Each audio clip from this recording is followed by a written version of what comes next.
Morning बच्चों, मैं doctor Madhulika Singh उज्ज्वल। बहुत दिनों से हमारी कक्षा नहीं हुई है बच्चों। पहले मैं बीमार हो गई थी, उसके बाद आपका विंटर ब्रेक आ गया था, फिर वापस मैं छुट्टियों पे चल रही थी, तो लंबे समय बाद हम मिल रहे हैं। इससे पूर्व की जो कक्षा में हमने पढ़ा था वह था कानून निर्माण प्रक्रिया के बारे में हमने जाना था या जानने की कोशिश की थी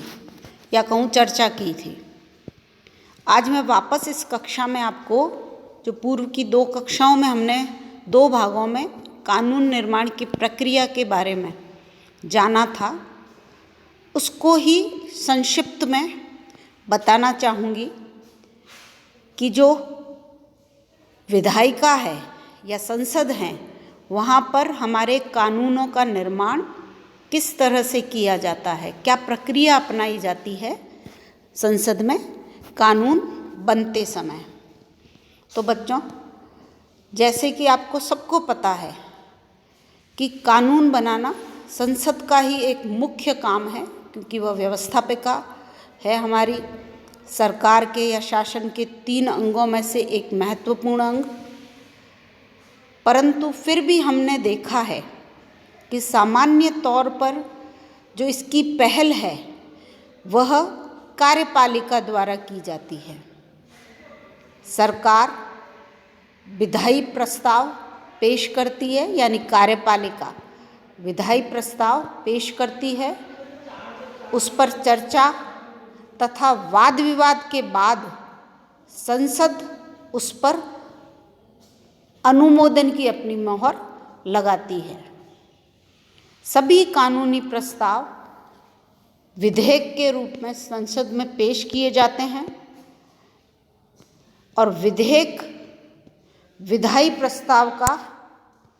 मसौदा होता है, यानी जो भी विधेयक, जो भी विषय जिस पर कानून बनाना है,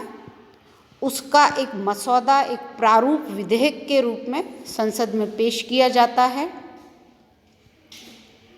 उसके बाद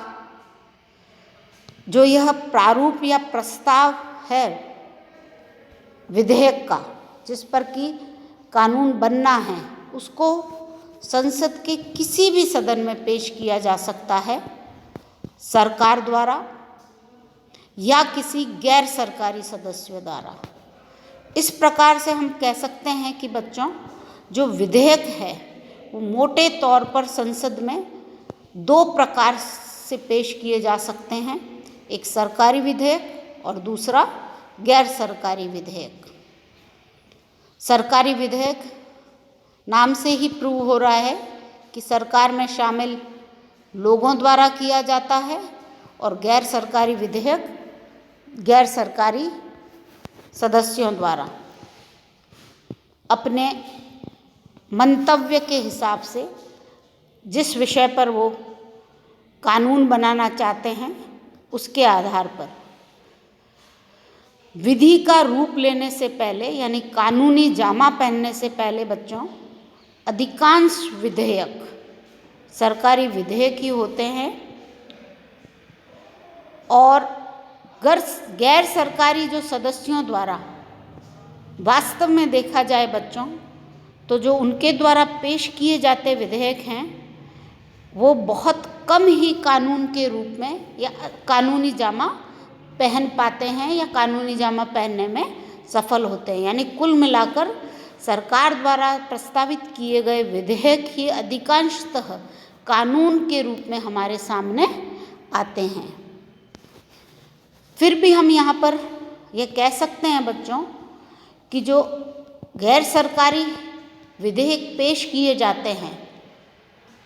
उनके द्वारा सरकार और लोगों के ध्यान में वह विषय लाए जाते हैं जिन पर कि कानून की आवश्यकता होती है, या जो पहले से मौजूद कानून हैं उनमें कोई संशोधन की गुंजाइश होती है। तो इस प्रकार से गैर सरकारी विधेयक भी भले ही कानूनी जामा न पहन पाए हैं कानून के रूप में, सामने न आए, पर फिर भी वह उन विषयों पर अपना ध्यान अवश्य आकर्षित करवाने में सफल होते हैं जो कि आवश्यक क्षेत्र होते हैं या आवश्यक विषय होते हैं।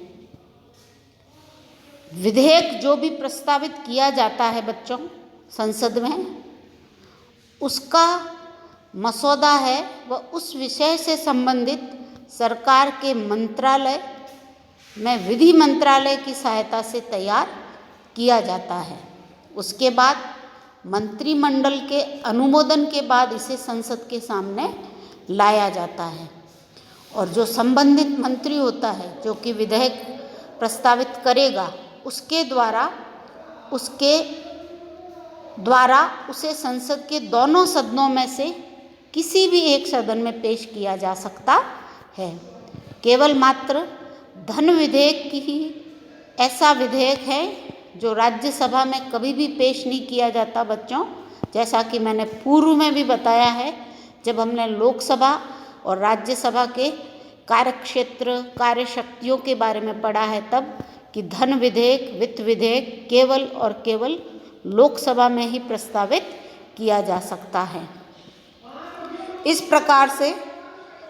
प्रस्तावित होने के बाद अधिनियम का रूप लेने से पूर्व विधेयक को संसद के विभिन्न अवस्थाओं से गुजरना पड़ता है। कौन कौन सी वो अवस्थाएं हैं बच्चों जिनसे एक विधेयक गुजरता है और इनसे गुजरने के बाद ही कानून के रूप में हमारे सामने आता है। तो पूर्व के जो वीडियोज़ जो अपनी ई कक्षाएँ हुई हैं उनमें भी मैंने भाग 1 और भाग 2 में बताने की कोशिश की है, परंतु उससे समय ज़्यादा हो गया है तो आज मैंने पुनः उसको पढ़ाना उचित समझा। तो बच्चों प्रत्येक विधेयक कानूनी जामा पहनने से पूर्व या कानून के रूप में हमारे सामने आने से पूर्व जिस प्रक्रिया से गुजरता है, जिन अवस्थाओं से गुजरता है, उसमें 3 वाचन होते हैं। प्रत्येक विधेयक के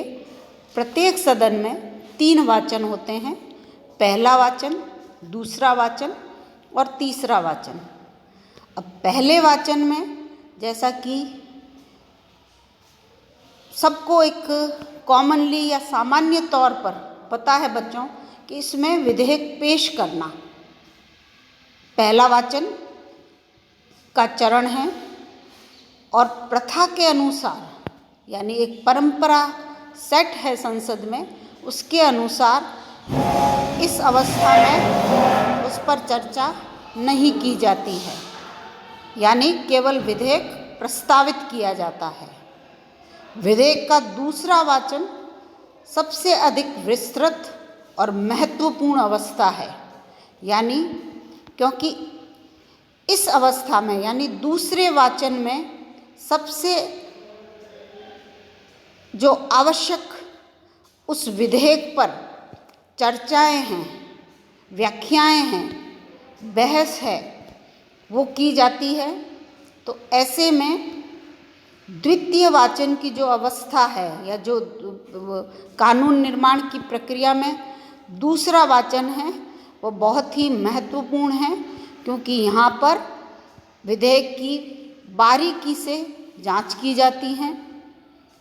विधेयक के सभी खंडों पर, अनुसूचियों पर यदि है कोई तो सदन उन पर विचार करता है, उन्हें स्वीकार कर लेता है और साथ ही इस वाचन में यदि आवश्यक लगता है तो इसको समितियों को, जो संसदीय समितियां हैं, उनके पास भेजने का भी प्रावधान है, ताकि उस विधेयक की जो विधेयक के द्वारा जो मंतव्य है उनका उचित जांच परीक्षण संभव हो सके। इसके बाद आता है बच्चों तृतीय वाचन। तृतीय वाचन के अंतर्गत आप कह सकते हो कि यह प्रस्ताव कर सकता है वह मंत्री जो उस प्रस्ताव को पेश करता है कि विधेयक को पास किया जाए, और इस अवस्था में सदन में मतदान के द्वारा विधेयक पर उसको पास किए जाने के संबंध में सदस्यों से सहमति ली जाती है। और जब सभी सदस्य इसकी सहमति में अपना मत देते हैं तो इस तरह से फिर इसके बाद यह विधेयक जिस सदन में पेश किया जाता है उसमें पास होने के बाद तीनों अवस्थाओं में गुजरने के बाद दूसरे सदन को भेज दिया जाता है। वहाँ पर फिर विधेयक बच्चों इन्हीं तीनों अवस्थाओं से गुजरता हुआ अपनी कानूनी प्रक्रिया पूरी करता है। और यदि किसी विधेयक पर दोनों सदनों के बीच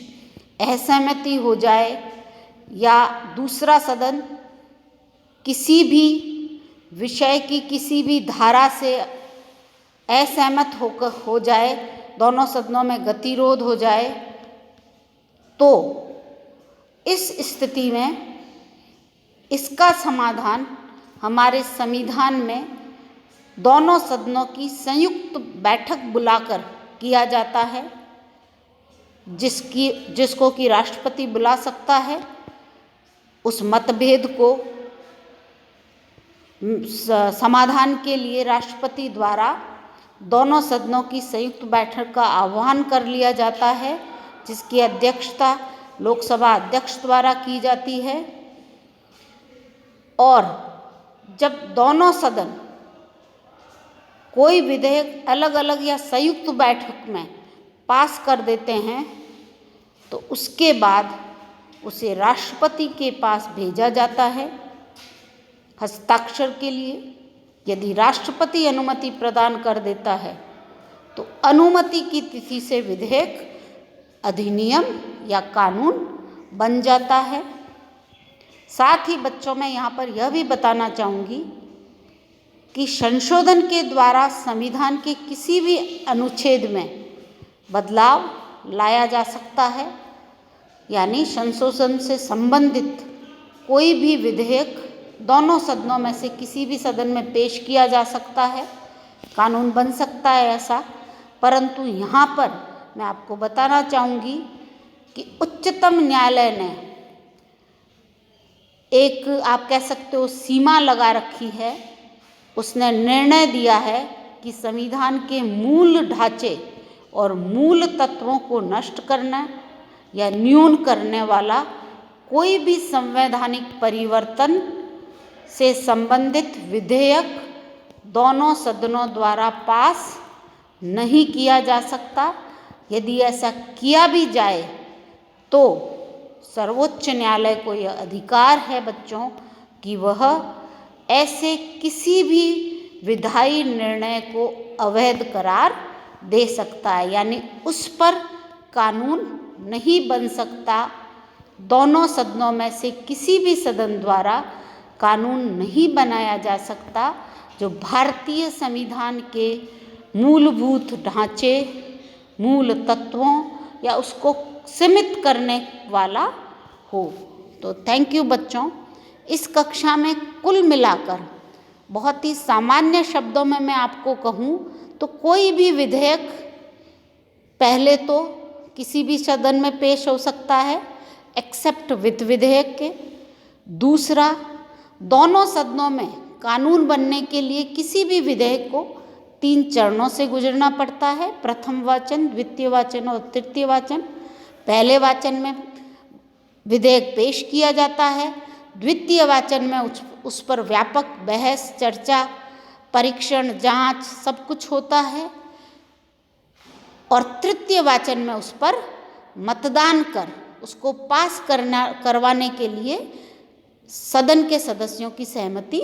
ली जाती है। और दोनों सदनों में बारी बारी से यह प्रक्रिया अपनाने के बाद, सदस्यों की सहमति होने के बाद अंत में राष्ट्रपति के पास वह विधेयक भेजा जाता है